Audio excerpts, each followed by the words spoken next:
Pep Talk UK.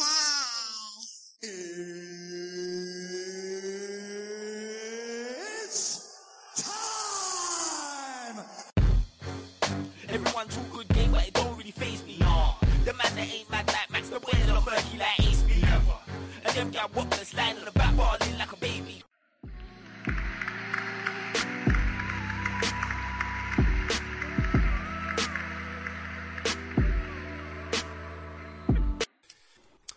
Oi, oi!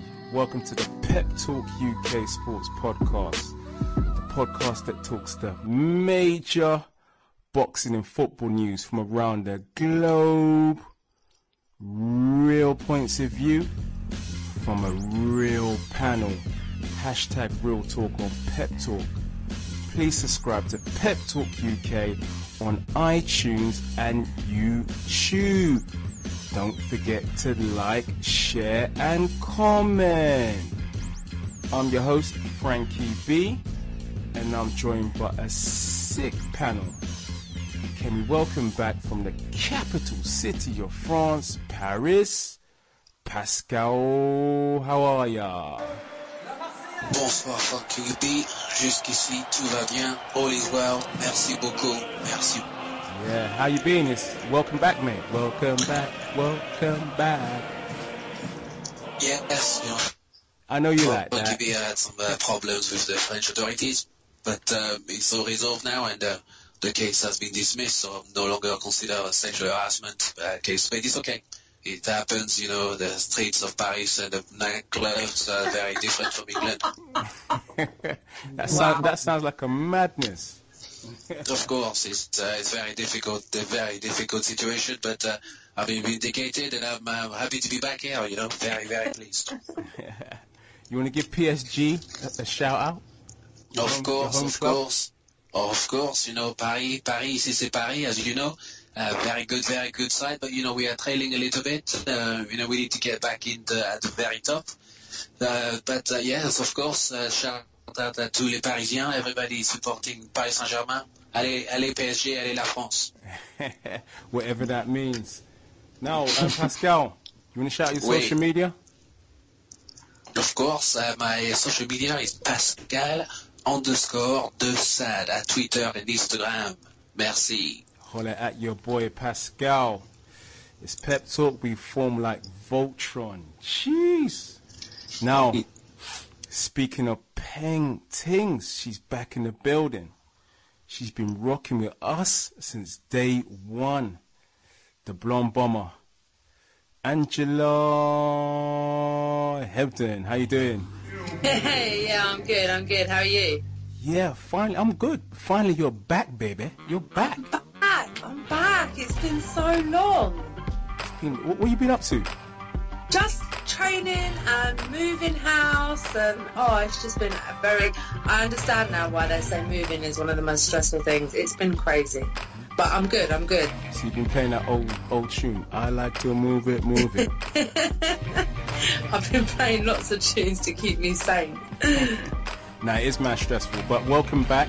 Thank you. So June's approaching. As I always ask you, you feeling war ready for June? I'm ready. Not sure if it's going to be June though, for other reasons. But it'll be around that time. But yeah, I'm ready. I'm ready to rock and roll. So what about the big news? Natasha Jonas signing to your camp. Do you know what? It's really, really exciting, and I've got to say, it's just such a fantastic signing. You know, she is a phenomenal boxer. She's beautiful. She's just going to be another one of the fantastic female boxers that are coming through, that are paving the way for more female boxers to kind of pursue their dreams. And what a fantastic role model, working mum. You know, from Liverpool, really down to earth and so talented. So, you know, congratulations to Goodwin Boxing, because that's a phenomenal signing right there. Yeah, you guys are on the rise, and I really love her accent as well. I love that, you know, Liverpool accent. I love the Liverpool. I love that accent. It's a serious accent, you know. It's serious. Just punch him in the face. Love all that. I love it. So, Angela, once again, You want to shout out your social media?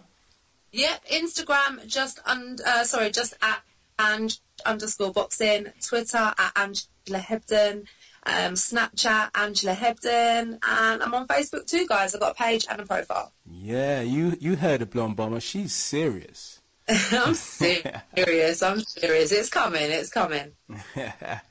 Nice. Finally, I'd like to welcome for the first time on the show from Dover FC, a man who knows how to do the Nene dance perfectly. Can we welcome Louis Fazakli? How you doing, mate? All good, Frankie. How are you, mate? Yeah, I'm all good, man. I hear you do the Nene dance quite well, mate. I don't know where you heard that piece of information. When you score your goals, mate, you do the Nene dance. I don't score many goals. I'm a defender, mate. Well, you know what? When you score one in maybe 50 games, it's worth doing the Nene dance. That's for sure. It's worth a big celebration, but I'm not sure the Nene is the one. So, what's your assessment of the season so far? We're having yet another good season. Last year we got to the playoff semi-final and lost, unfortunately, to Forest Green. They went on to the final and lost to Grimsby, who are now League 2. So Grimsby, a big club.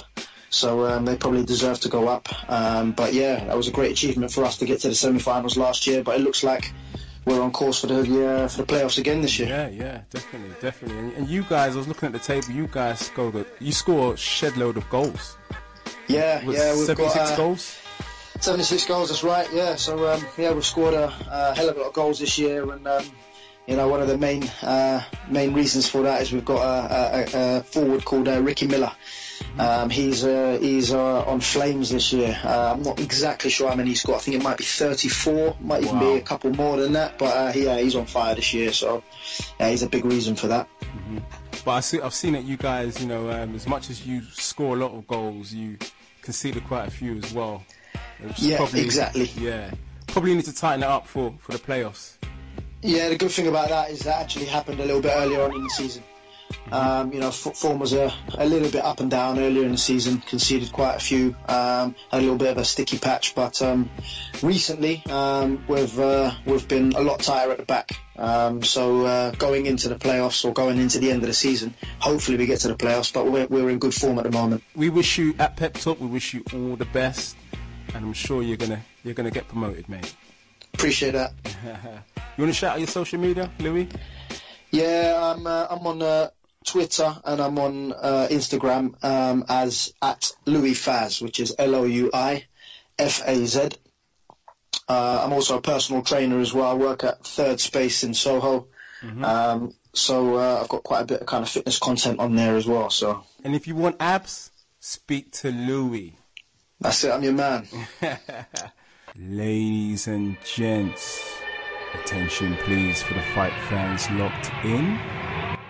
Attention please for the football fans locked in. Now it's time for some real talk on Pep Talk. Let's go!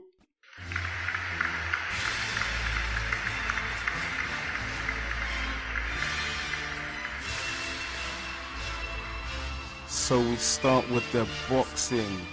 Push your lighter up. Vasyl Lomachenko retained his WBO super featherweight title, disposing of Jason Sosa. Now, some say it was light work, but ultimately his display was simply fantastico. Now, Pascal, I thought Denzel Washington was a man on fire, but it looks like Lomachenko is a man that needs to be in a sequel. A superb display, Frankie B. Frankly, I do not see anybody stopping him. The boxing skills are certainly a revelation for every young boxer and expiring boxer. I mean, if you want to fight certainly as a southpaw, this is the man himself. He's the blueprint to success in terms of skill, in terms of ability. He's simply, unbelievable and a beauty to watch. His poetry in motion, and also, Lomachenko's face looks like he's 15 years old. He doesn't really get hit very much, and the nickname High Tech, suits him so well. He's such a highly technically advanced fighter. I mean, he's a joy to watch, and certainly there's some more water in fights in the horizon, and a certain Mickey Garcia, fancies him, and certainly is a fight that has been more gas than British gas. It's certainly a fight I'm looking forward to if it does happen. I mean, who would you tip for that fight if it happened with Garcia? Oh, Frankie B, I think it's a 50-50 fight. I really don't think that we can certainly, look, on the recent display of Lomachenko, we can certainly give him the edge because he's certainly been the more active, and the opposition that he's had has been certainly a lot better. But let's not write off Mickey Garcia. He's a natural talent. Yeah. He's also very, very, very well trained as well. And a man with heavy hands as well. A man with heavy hands. Very heavy hands, and Lomachenko's was before. Garcia, has a very good record. And look, it's certainly a fight that will be a huge event, and potentially a pay-per-view fight as well for both fighters. But I think it's important for Garcia to increase his stock and also to start facing some notable fighters, and hopefully, we can see that bigger fight sometime next year. But he's also talked about Lomachenko. He's also talking about avenging his only defeat to Slido. Yes, of course. It was an unfortunate defeat for him, but I think he was rushed as well. He's got a very good amateur pedigree, and certainly, sometimes when you make the transition from amateur to professional, there's always a bit of nervousness and anxiety. And but he certainly, jumped leaps and bounds, from that defeat, and he certainly proves himself and chasing that pound-for-pound status as being the best boxer in the world. Obviously, he has a lot to do. Certainly has a lot to achieve, but he's certainly one of my favorite boxers at the moment. And he hasn't had a lot of fights, but yet he's so highly rated. He must be special. Well, his special pedigree comes from the amount of amateur fights he's had. When you had over 300 amateur fights, you've practically come across every style, every kind of opponent, and so he had a very, very difficult road to success. So certainly, I don't believe that the number of professional fights defined him as a fighter. I think, as they say, Frankie, champions are made in the gym, and he certainly paid his dues. His father is also very, very close to him. Another father and son relationship that seems to be paying off well in boxing. Yeah, again, yes, of course. So credit to Lomachenko Senior, and Lomachenko, says that his father is a style that he inherited. So he certainly has fine his son as a mean machine. And he's proved that all the hours spent in the gym, and all the technical ability that he has harnessed through the amateur fight is paying off in the professional level, and it's up to Lomachenko now to decide where he wants to take his talent. But he's certainly looking unstoppable right now. That those level of performances, and the fact that he's stopping his opponents as well. He's certainly lost in fights that have been the technical chaos that he's been able to inflict on his opponent. Just shows that he's not only a slick boxer, but he also has the ability to finish the job when it matters. And that's very much the hallmark of a good boxer, and one that can go very far. Yes, indeed. Now, Angela, Lomachenko was excellent display, wasn't it? How do you hit what you can't catch as a boxer? Do you know what? It's hard. It's really hard. His skill set is phenomenal. And sometimes when you're a boxer, you're either a boxer or a fighter, and he's both. Mm-hmm. He's so technical. His footwork, his shot selection, his precision, accuracy and timing is just on point. And I just think anyone is going to struggle with him. Like you say, Garcia, it's a 50-50 fight, but it's the only person I can really see right about now who's going to push him like that. Mm-hmm. You can't hit what isn't there, and he's never there to be hit. He doesn't get hit. It's like you're seeing it's like you're in the ring and you're seeing 6 Lomachenkos all at once. Yeah, his head is just everywhere. His defense is just sick, absolutely sick. Some boxers are more of an attacker. Others are more, they kind of work on their defense and work on the counter. He's the complete package. He can do all of that. He's someone that I look at, especially as a southpaw, and I go, I want to fight like him. Yeah. I want to fight like him. He's just, I'm a big fan. And you know what? It's only really recently that his name's coming up more and more often. People are watching more and more of his fights. And there's so more to come. There's so much more to come from him as well. He's not the finished article. That's right. Yeah, that's right. What's scary. That's what's scary. He's not even the finished article. What was it? 8 fights in, and that's it. Yeah, and everyone's talking about him. Crazy. Lomachenko. Now, Louis, what was your assessment of the fight? Are we looking at the Lionel Messi of boxing? We all saw that he easily won the fight. And as the guys have already mentioned, his footwork's on a different planet. You know, and when you talk about getting in and out of range, it's all about your footwork.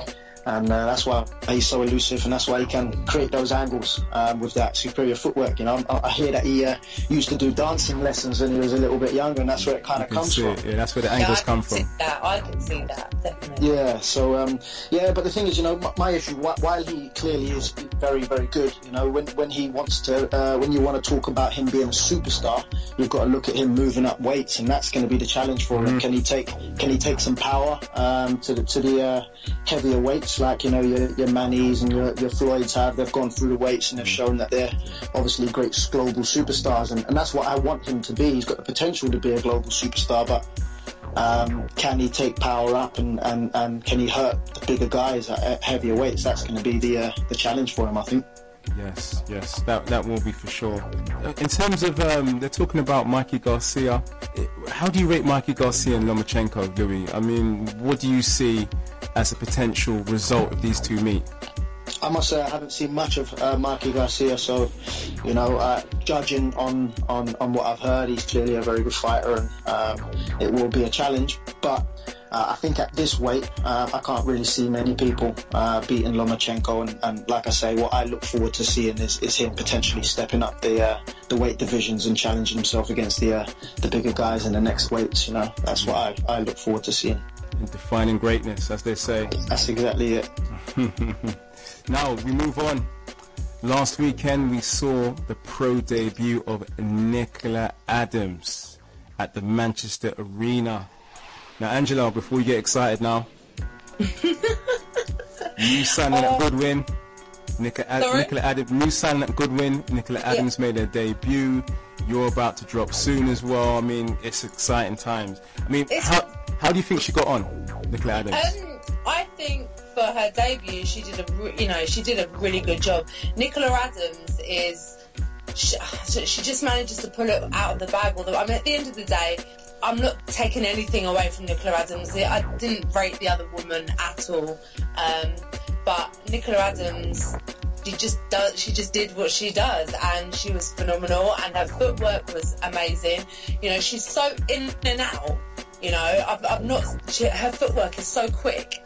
She's just in and out, doing what she has to do when she's in and gets out. Again, she's got good defence. I don't even think she took that many shots, if I can remember rightly. But you know, it's exciting times for her. You know, she's having to make that transition from amateur to pro. Mm-hmm. So you know. Do you think that's why? You think that's why she didn't get the knockout? Because a lot of people are saying, yeah, well, she won, you know, and she was good. But they're saying that, you know that impact of a knockout on your debut? Well, this is the thing, isn't it? This is the thing. So when you're amateur, it's all about work rate. You know, because you're doing it over less rounds, it's all about work rate. So they're faster. They don't have the same kind of power training, and they don't sit into their shots as much as a pro does. Whereas a pro will slow it down, you know, and slow the pace down and sit into the shots, so they throw heavier shots from the core. With the amateurs, they're on their toes a lot more, you're scoring points. Yeah, and they're scoring points. So she's got. It's a job in itself, and I should know, because although I was never an amateur boxer, I was an amateur kickboxer, so I was always on my toes. You know, I never used to sit into the shots, so I understand the transition, and it is a difficult one to make when you're used to being busy.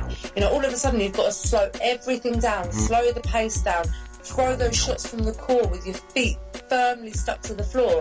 So she's got a transition to make.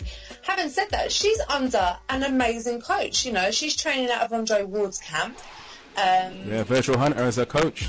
I mean, she's bound to get a lot better. Definitely. Exactly. So she is going to progress no matter what. That's only her debut. You know, I don't think it was the best of Nicola Adams because she hasn't been training there long enough and in the pro style. But she's got, I mean, she is a phenomenal fighter. She's done so much for women's boxing, and she's just going to get better and better and better. And you've got to give it, she's paving the way for everyone. Really and truly, she probably paved the way before she started Katie Taylor. Yeah, we've got to be real. Yeah. You know, let's be real. She paved the way long before Katie Taylor did, with her achievements and accolades. So I'm excited for Nicola Adams, and she deserves it, man. She really deserves it. You know, she deserves the hype. She deserves the praise. And for all those going, oh yeah, but you know, listen, you know, it's a different ball game, and you have to give her time to adjust, and she will do it because she's got that mindset. And she comes with a great amateur pedigree, 2 Olympic gold medals. She definitely set the pace for women's boxing. Exactly, and you can never ever take that away from her, you know. And I just think there's so much more to come from her. People are going, oh, you know, yeah, but it's too light. Listen, it was only her pro debut. She's only just started. It's a different ball game. You know, don't go too hard on her. And she's got a great smile as well. Exactly. That's an award-winning smile right there. Yeah, that's a smile that says, look, it's light work. The belts are coming to me. It's light work. It's light work. Just watch. Just sit back and watch. I've done it before. I'll do it again. Now, Louis, how do you think Nicola Adams got on? Did you see her pro debut? Yeah, I did. You know, while she won pretty easily once again, she was I think she was a little bit too eager to try and impress her. She said herself after the fight she was a little bit too eager to try and impress in her debut.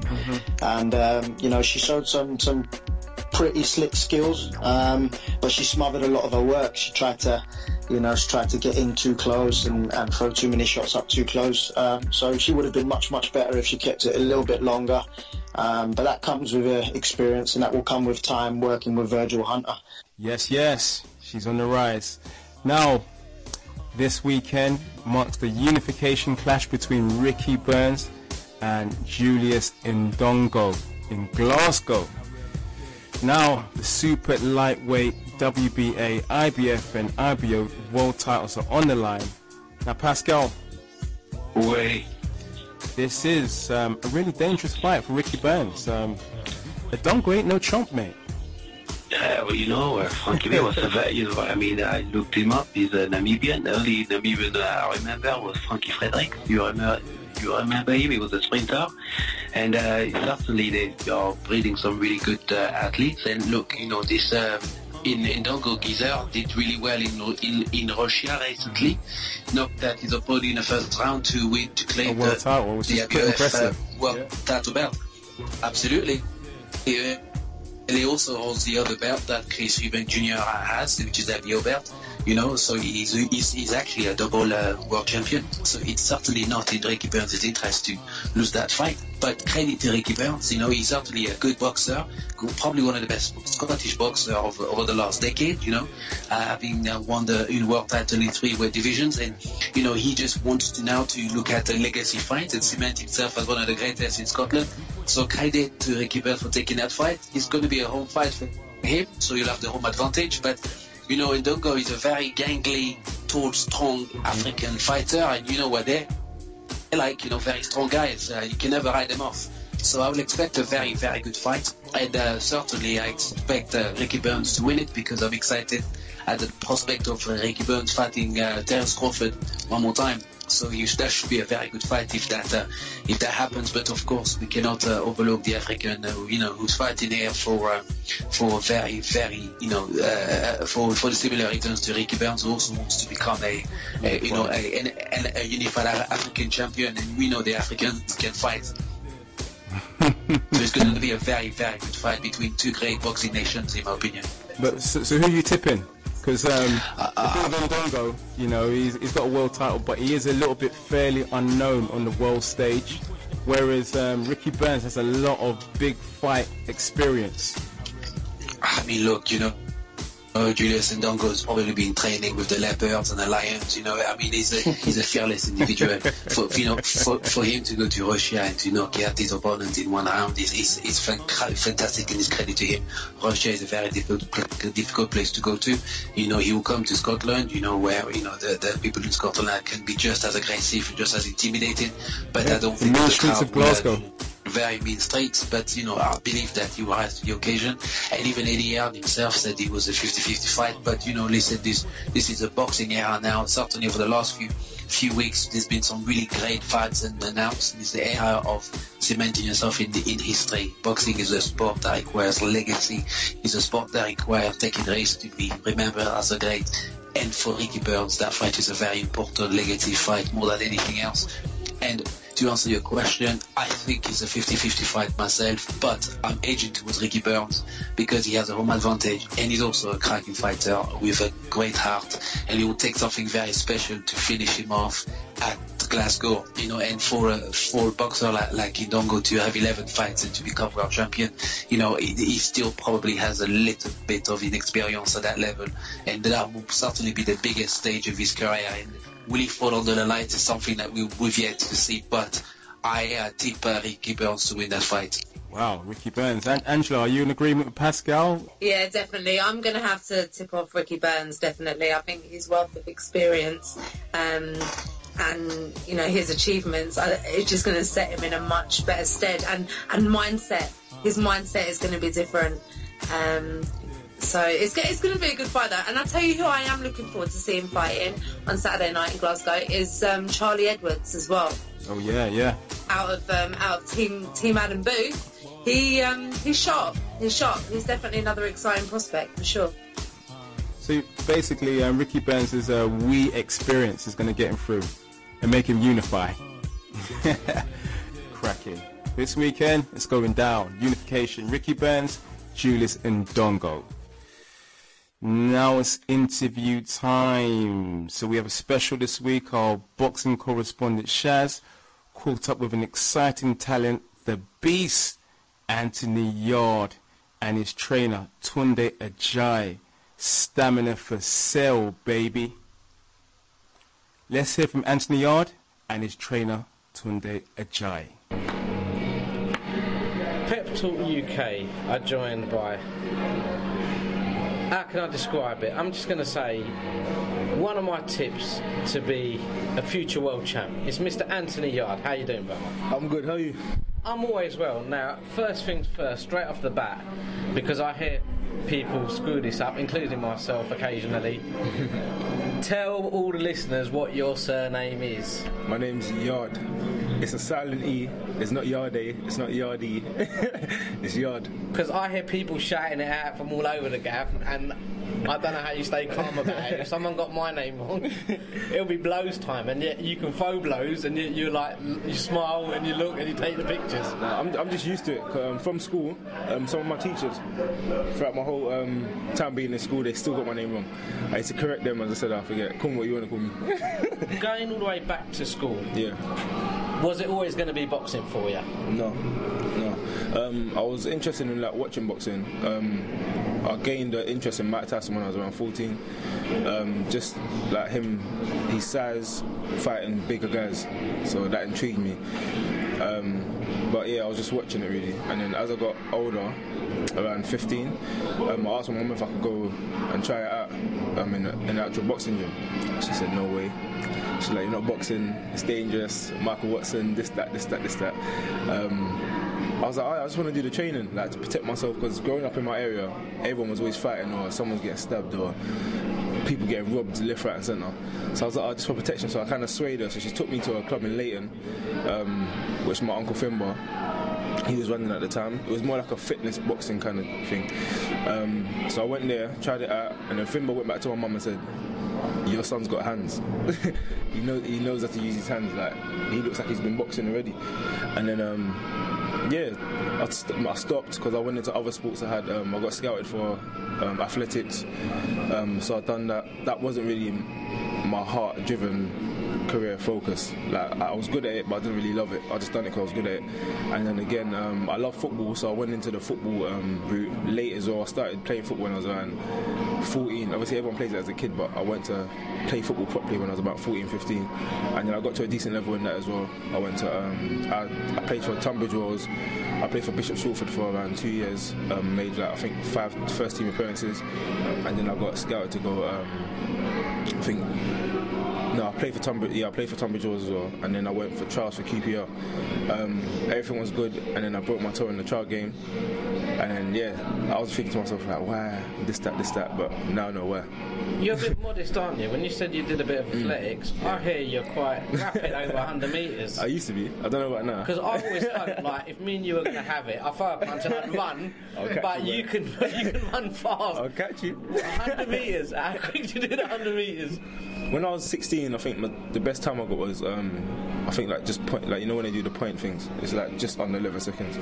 Under 11 seconds. Now, really, you're just a second off, like, being like great. It was. I was running a very, very good time. So over 100 metres, I need at least an 80-metre head start. Yeah, something like that. Imagine me and you having a race. I started the 80-metre line, you started the beginning, and by the end of it, you're still doing all that next stuff and beating me. Yeah. Now, it was interesting. Now, you've picked up a nickname along with the Beast. Yeah. Where did that come from? I have no idea. I think it was either James Helder or someone from Box Nation. Yeah, I think it was James Helder.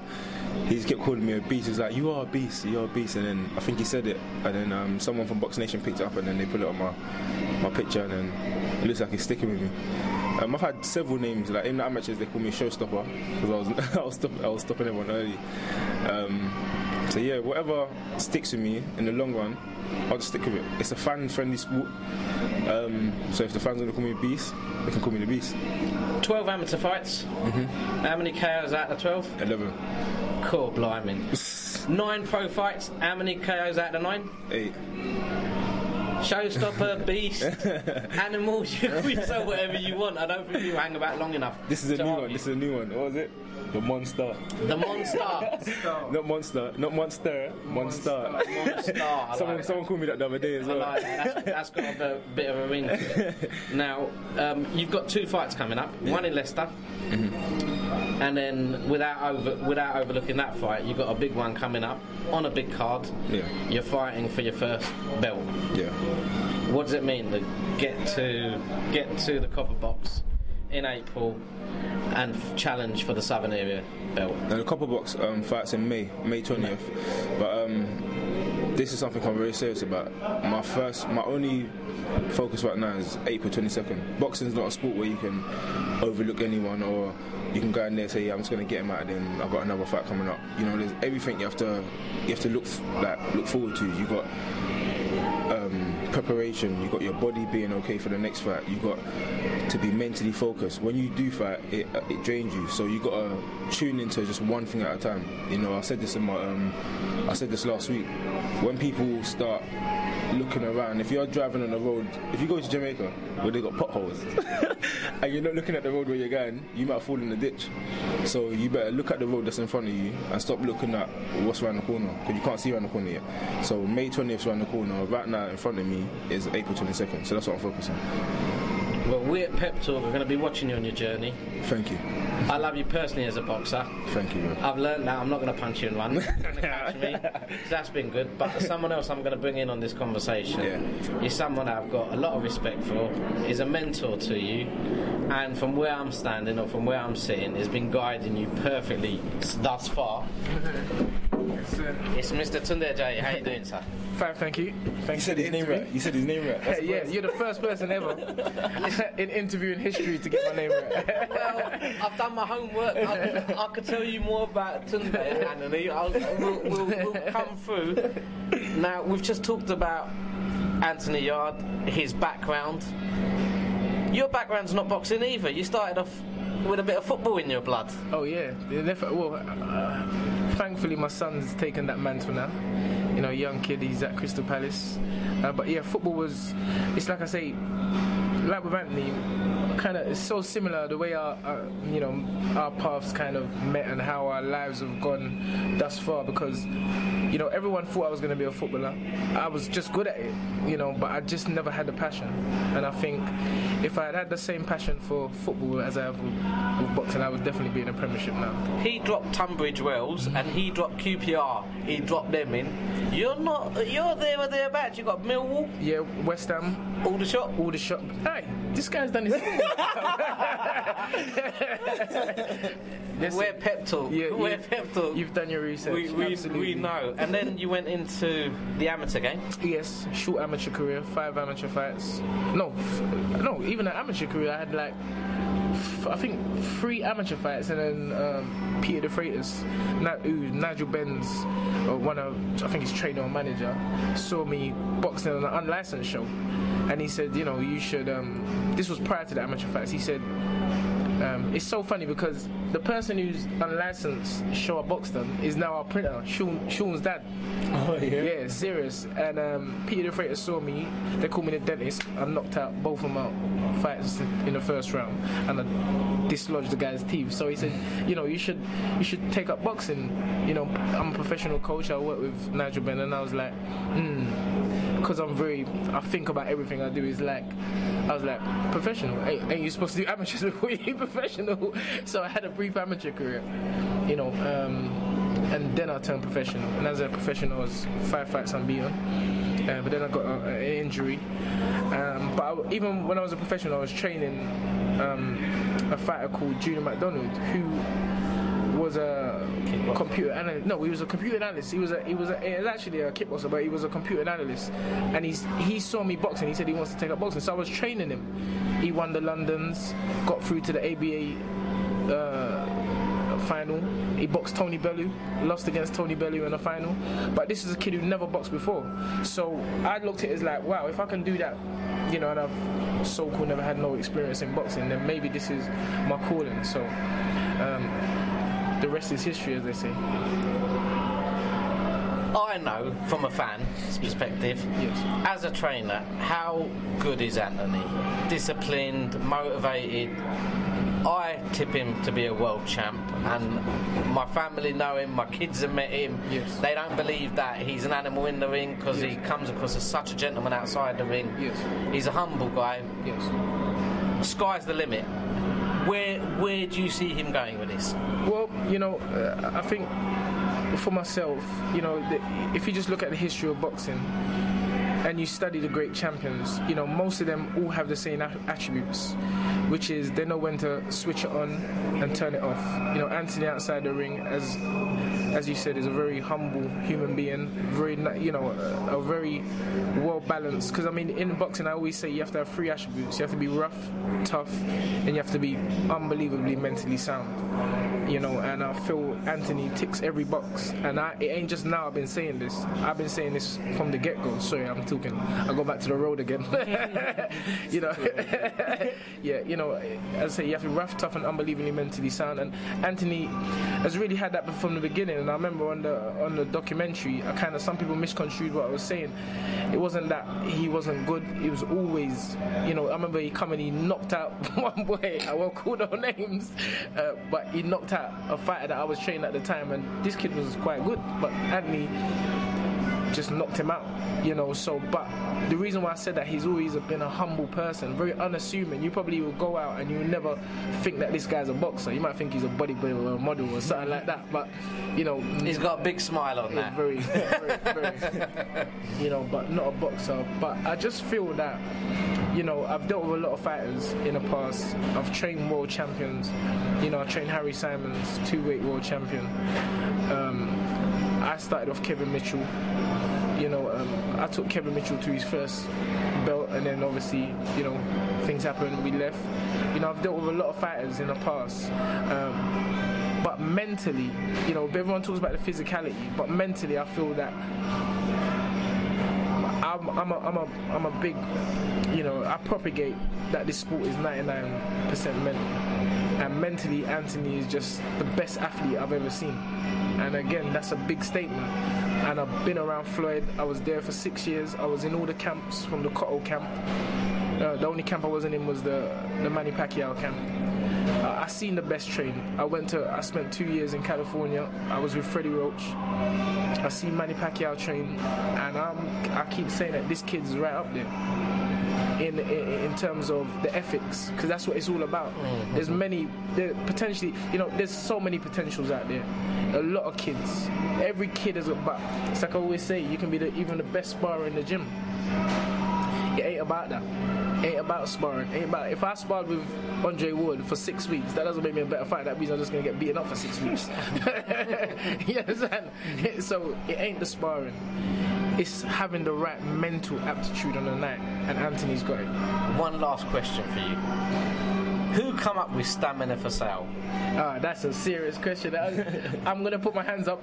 Basically, we all used to train, and there was a Nigerian guy. You know, Nigerians, they got big mouths. So he used to stamina for sale, stamina for sale. I was like, yeah, I like that. I'm teething that. You understand? I'm taking that. And he's like, that ain't gonna do nothing. But because I'm a person, I don't give up. I just kept it, and over the years I developed it into a name and into a brand and into what it is today. But you know, Stamina for Soul would not be, I can say it, Stamina for Soul wouldn't be Stamina for Soul without Anthony Yarde, because he's the golden child of the whole thing. Two are synonymous with one another. That's how it's gonna go, and that's how it's going. But yeah, it came back over 20 years ago now, so it's not no new thing. I never just came on the block. No. Stamina for Soul, you know, but every ship needs someone to blow it onto the scene, and Anthony's that. We are Stamina for Soul. We've been together, and we're building it. I've got my ticket for May 20th. So if you, whilst you're in the ring and someone's screaming, like ignore the screams and stuff. It's just me cheering you on. Thank you. We hope 21st, the night of the 20th, you got a nice little belt round, and I've learnt today I'm not going to grab it off you and try and run, because you'll catch me, so it's not going to happen.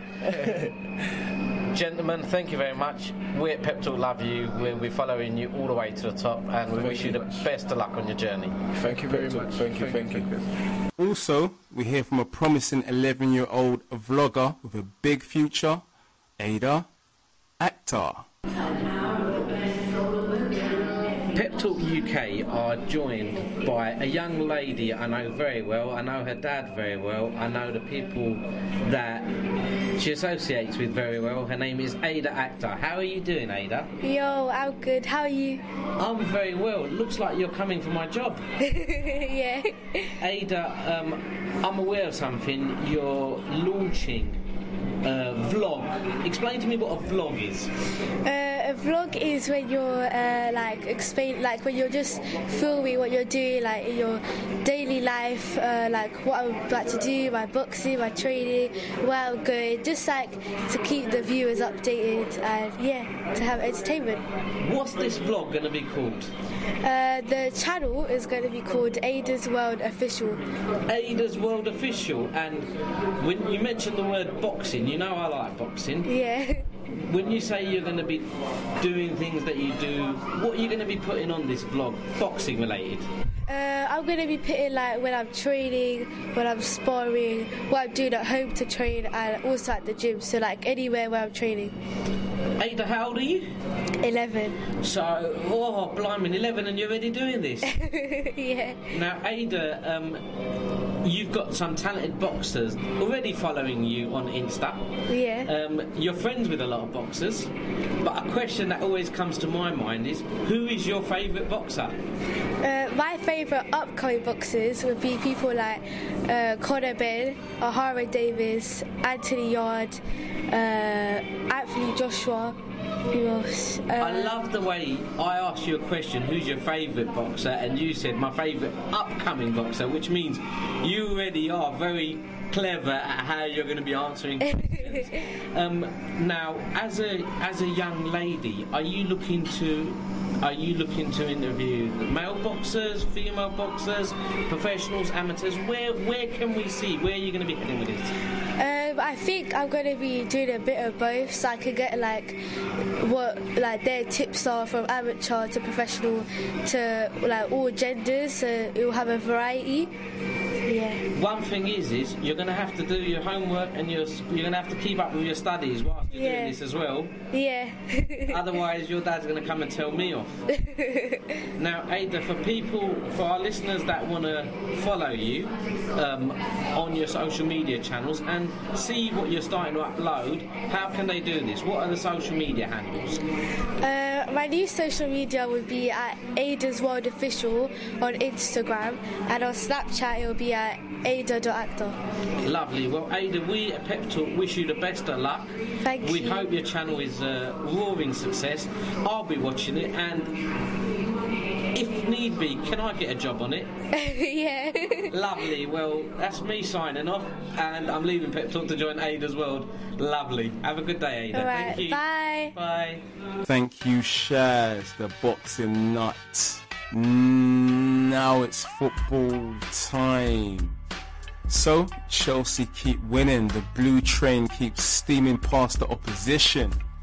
They blew away Bournemouth last time out, and they maintain their position at the summit of the Premiership. But they go to Old Trafford this weekend. Now, Louis, Mourinho will probably have a game plan for Chelsea, but a lot of people are saying it's too late now. Is the title Chelsea's to lose? Is it wrapped up already? Yeah, I think it's a done deal. Chelsea have just shown that they're too well organised. They've got Hazard at the top of his game. Conte has got them all working really, really hard. Yeah, I can't see them throwing this away. I think it's a done deal, to be honest. Yeah. Why do you think Chelsea have been so successful this season? You think it's less games, or do you think it's the coaching skills of Conte? I think a massive amount of credit needs to go to Conte, because they struggled a little bit in the beginning, and then he changed it up to his his favoured kind of 3-4-3 system, back three system anyway. Usually when you do that, it takes a team quite a long time to adapt to it, because there's different jobs, different requirements. But the team just adapted to it very, very quickly, and those players look like they've been playing that system all their lives now. So that must be massive credit to his coaching ability on the training field. Yeah, you play football yourself. How important would you say it is that players are actually comfortable in playing a new system? And as a footballer, how do you readjust to a new system? Yeah, believe it or not, it's not that easy to do. Most people think there's professional football players, they should be able to play any system, but it takes a decent level of intelligence to know where you need to be on the pitch at what time, and it's not as easy as most people think it is. When you're used to playing a specific role and then you're asked to do something else, you've got to have that understanding of the roles and responsibilities of that position. So like I say, it takes an intelligent football player, and it also takes a lot of hours of drilling on the pitch. And it certainly helps to adapt to a new system when you've got Kante, possibly the Footballer of the Year. Yeah, he's been amazing. He's just shown how key how key he is and how important he is of a player, because since leaving Leicester, they clearly weren't the same team. And it's not all down to him, but a massive amount of Leicester's failings this year, I would say, is contributed to him leaving, and then not managing to actually replace him. So he's gone in at Chelsea and he's proved what a valuable player he is. He does the dirty work that a lot of players don't want to do. Yeah, he's the water carrier supreme, as they say. There you go. Yeah, there's plenty of those players in the past, and then they just went out of fashion for a while, because young players that grow up don't necessarily want to be a water carrier, everyone's a baller now. Yeah. Exactly. But as a manager, as an ex-manager myself, I spent a little period of time. I understand the importance of players like that, and they allow the ballers play. They let the players play. So yeah, he's definitely in the shout for a Player of the Year. Yeah, and definitely, it's all about players being able to integrate into a team. Everyone should have different qualities to make a team successful. Exactly that. Yeah, exactly that. The key word is balance. You got to have balance in your team. You can't have, like Arsenal had over the last few years, a lot of technically gifted, smaller players. You know, you need to have that balance. You need to have that bit of steel in there. You need to have those guys, you know, like your Petits and your Vieiras, you know, and then Makeleles and your Deschamps, those types of players. You need them, and Kante is definitely in that kind of ilk for sure. Yeah, you heard Lou. You need them players that are going to go on Aggie. Now, that's exactly it. Yeah. Now, Pascal. Oui. Right, from my viewpoint, it kind of looks like Arsenal indirectly have handed Chelsea the title this season by beating Chelsea 3-0 at Emirates. And since then, Chelsea have gone from strength to strength, and it looks like we have the champions-elect, Chelsea. Yes, we certainly do. You know, and as discussed earlier, you know, Kante and Conte are certainly the two, you know, talisman of the Chelsea team. You know, it was certainly one of the best acquisitions of the summer to acquire, you know, the rejuvenated Makelele HD version, which is Kante. You know, he's certainly, and he scores goals, which is why I call him a high definition Makelele, because Makelele struggled to score goals. But Kante, certainly, we saw against Manchester United in that semi-final, in that quarter-final game, that he was able to score a very important game. You know, and when you have a player like him that can score, you know, important match-winning games into competitions, I mean, certainly you got yourself a world-class player, you know, and he's certainly one of the best buys of the summer. And he's also about to make history by becoming one of the very few players to move from one championship winning side into another one. So credit to him, and I'm looking forward to see Kante in the Champions League also. You know, this next season is going to be very interesting for the rest of European football.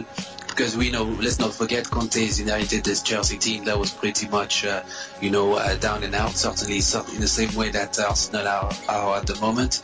And he lifted them up, gave them a new system, and they are working really well. Now, if you give Conte a lot more money, let's just see what he's going to do in summer. I mean, it could be very exciting for Chelsea, and it could be a revolution, you know, in London, certainly from Chelsea point of view. So I'm looking forward to, you know, to Chelsea, you know, adding to more glory. I know it sounds strange as an Arsenal fan, but you know, I certainly have to applaud teams who are making an effort to always better themselves and to become better than the previous season.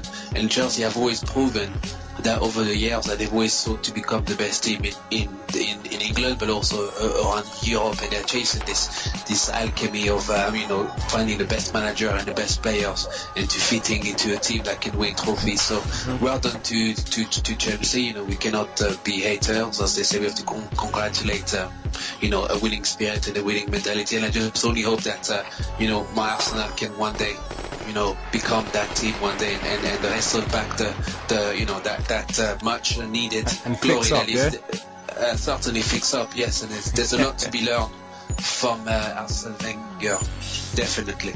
Well, it's that time again. It's that time. It's that Groundhog Day. We're going to talk about Arsenal once again. Now, Louis, as a Liverpool fan, the main question to you is, does Arsene Wenger need to step aside at the end of the season? Yes, that is my short answer. Yes, I'm a massive fan of Wenger. I have been over the years, even though I'm a Liverpool fan. I've had a bit of a soft spot for him. You know, he's achieved a lot during his time at Arsenal, even though, you know, it's been a while since he has been successful. But when he came in, he did change the game. You know, he completely changed the attitude towards the game and you know, how teams played, and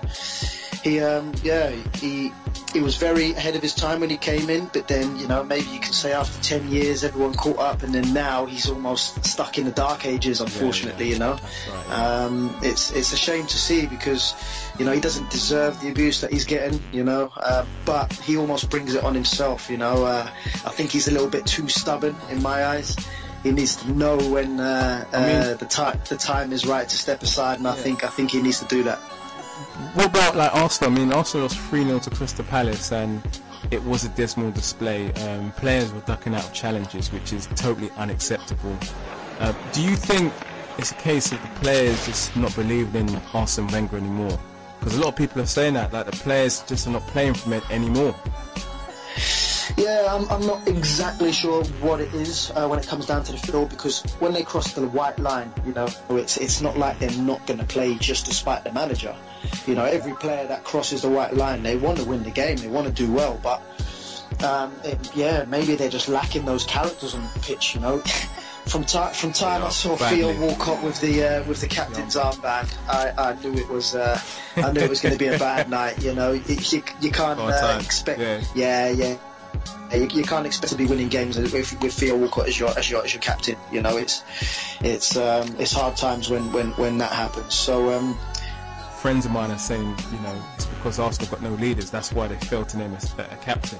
100%. I agree with that. You know, and you need leaders on the pitch when times are hard. You're going through, you know, a bad spell in the game. You need someone to grab people by the scruff of the neck and get them going. You know, it's all good saying, you know, that the manager needs to do it from the side of the pitch, but it's difficult from the side of the pitch, and we all know Wenger isn't that type of manager.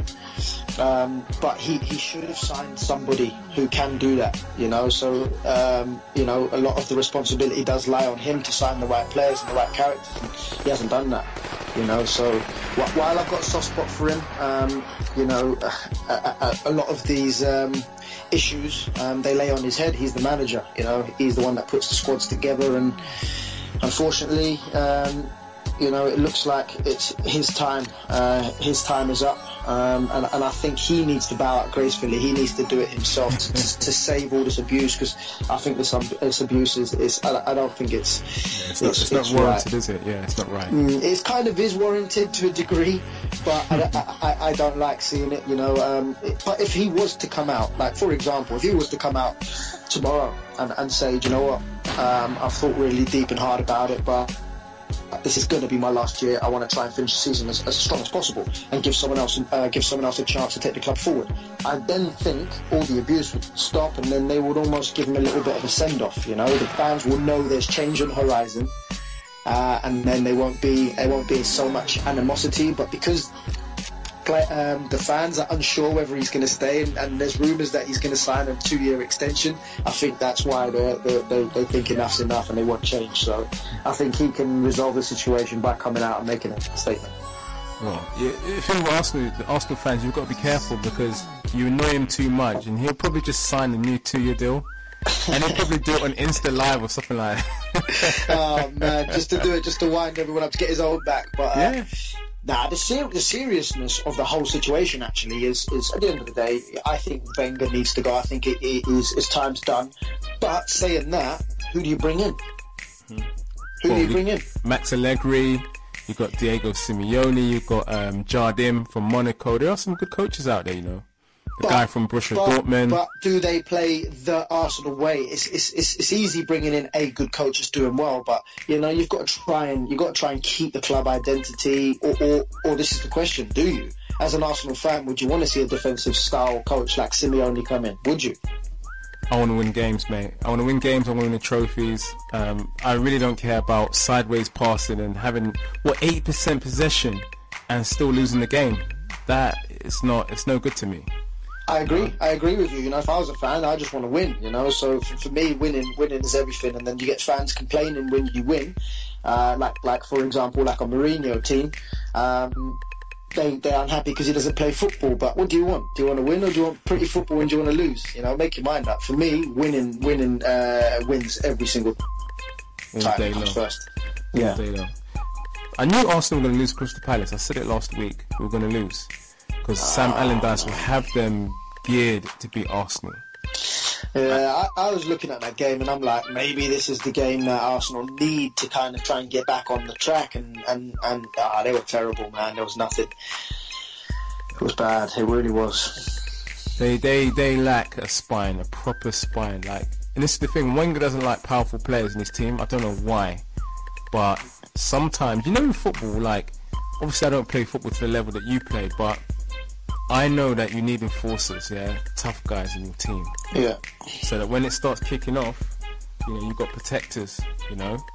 Arsenal don't have that. Thing is, you don't necessarily need big, powerful players, because look at Kante. So Louis, your team Liverpool, now you're looking good for a Champions League place. Well, I definitely hope so, for sure. I definitely hope so. And you know, it's been a bit kind of an up and down season, and it's been frustrating. But at the same time, we're sitting third. You know, it's been a good season, I can't lie. But you know, it's the games like your Burnleys, when you lose against your Burnleys and teams like that, which really frustrate me, because you know, we seem to be doing the business against the big clubs, you know, against the you know, the so-called top four. We seem to rise to the occasion, but then I think we find it hard to break down teams when they have a game plan and they sit back against us. We find it hard to break them down. But when you've got your bigger teams and your Man Cities and your Chelseas that want to come out and play against us. You've got a great record against the top four. You've got a great record. So I think our style of football is good when a team comes out against us, because we can exploit the spaces with our pace in attack. Well, speaking of difficult teams to break down, you play West Brom at the Hawthorns this weekend. I mean, that's going to be a tough game. I mean, judging by your record against those type of teams, you really got to be on your guard, haven't you? Exactly that, yeah. So you have a look at our last game, our 2-1 win against Stoke. It was one of those games that we potentially could have lost in the past, but we didn't look pretty. It was a very, very gritty performance, but what I loved about it was that fact that it was a gritty performance and we managed to get the win, even though we didn't play that well. Cool. Well, just to kind of conclude, we'll basically do a few predictions for the weekend's games. First of all, the big one, Chelsea against Manchester United at Old Trafford. What do you reckon? It's going to be an interesting one, because United are at home, so the fans are going to expect them to take the game to Chelsea. And that's not necessarily Mourinho's style, to take the game to someone and be open and attacking. And you don't expect Chelsea to be open and attacking for sure at all. So they're going to set their stall, and they're going to. Yeah. It potentially could be a 0-0, but I just see Chelsea being that little bit too strong. You've got Hazard, who's on top of his game, and Costa, they say, you know, people saying he's hit a bit of a dry spell, so he's due a goal. He has, he's definitely due a goal, so I actually think Chelsea will nick that one. I'll probably say 1-0 Chelsea. 1-0. I'm going for a 0-0 with zero shots on target from either team for the whole 90 minutes. Complete boring shutout, yeah? There's going to be a red London bus and there's going to be a blue German bus, you know, and yeah, so I'm going for 0-0. I could potentially see that happening, but like I say, Chelsea are in a great run of form, and like I say, Hazard, I can see him being a difference maker, to be honest. Now, what about, like, moving on now, Spurs and Bournemouth. Now, Spurs, to be fair to them, it pains me to say it, they've had a really good season. Dele Alli's on fire. Kane's been banging in goals like nothing this season. But Chelsea, obviously, you know, they're not letting up. But they play Bournemouth. I mean, how do you see this game, prediction-wise? Yeah, Spurs are flying. They're flying. They're scoring goals, and it's not necessarily coming from Kane anymore. You know, Ali's been chipping in all season. What a great talent he is. You know, I've definitely grown to like Spurs since Pochettino's come in. You know, he's got them playing a high energy style of football, which I love. You know, wing backs are bombing on. Walker and Rose have been great throughout the season, and you know, Ali's been great supporting the front line, and Eriksen's been great. I wasn't a fan of him in the past. I thought he was a bit fluffy and a bit lightweight, but his assists this season have been ridiculous, you know, and you've also, you know, Kane clearly has been scoring loads of goals. He was injured for a little period of time, he's just come back, but who really has impressed me is Son. He's got great ability. He's got bags of ability. You know, technical ability is great, and he definitely knows where the goal is. So, you know, Spurs are looking very strong. So I can only see that going one way. Quite a big win there. Big wins. You going 3-0, 4-0, 5? Yeah, I'll go 3-0. Go 3-0 there. 3-0. Well, I'm going 1-0 to Bournemouth, courtesy of Jack Wilshere, mate. Wow, that's a very interesting shout right there. I'm happy to put some money on you with that. That ain't never going to be the score, no chance. Hey, I just want him to score the goal and run to the Spurs fans and celebrate, like Adebayo did against us. That's a little bit out of hope. I can sense. I can sense that's a little bit out of hope right there for you. All right, we'll move on to the North London neighbours. Middlesbrough against Arsenal. Quick prediction.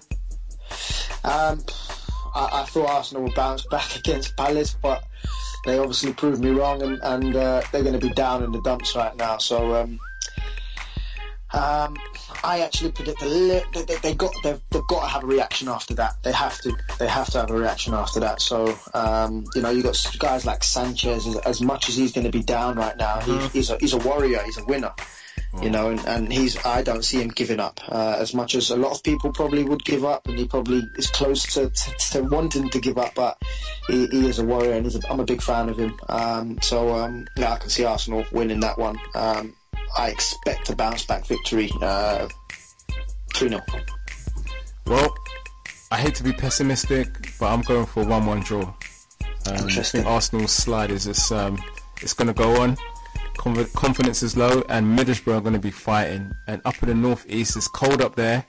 I just don't know if Arsenal have the characters to pull out the bag. So 1-1. Okay. Now, Southampton versus Man City. Predictions? Man City, they're a bit of a Jekyll and Hyde team. It's because Pep insists on playing this pretty football, and this, it's his way, and he said he's never going to abandon it for nothing. So fair play to him for sticking to his style and sticking to his, his philosophy. Because when they do play and it does come together and it does kind of all click, they look amazing. Nice, yeah. It's very nice to watch. And their defending is shocking. It's horrendous, yeah. It really is bad, and it kind of comes from being so open. Because to play that football, you have to be open. Their players have to make the pitch big. And when they're doing that, they're very vulnerable to a counter-attack. So if you don't have the players that can keep possession all the time, and the level of player he has at Man City is not as good as he had at Bayern Munich and Barca, so they're going to give the ball away a little bit more often, and that's where the issues come defensively.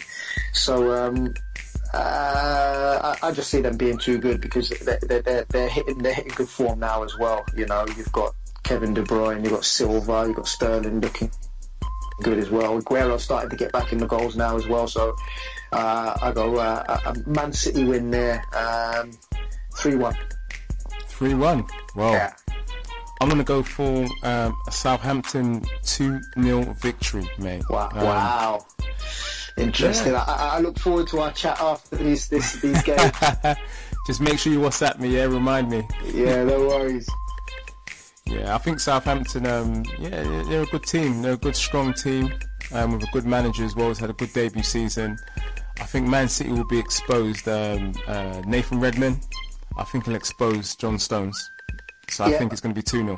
Yeah, no, that's a fair point. Redmond on his day, he's very pacey and he's very tricky, and he's dangerous for sure. Especially on the counter attack, he can play a part in that.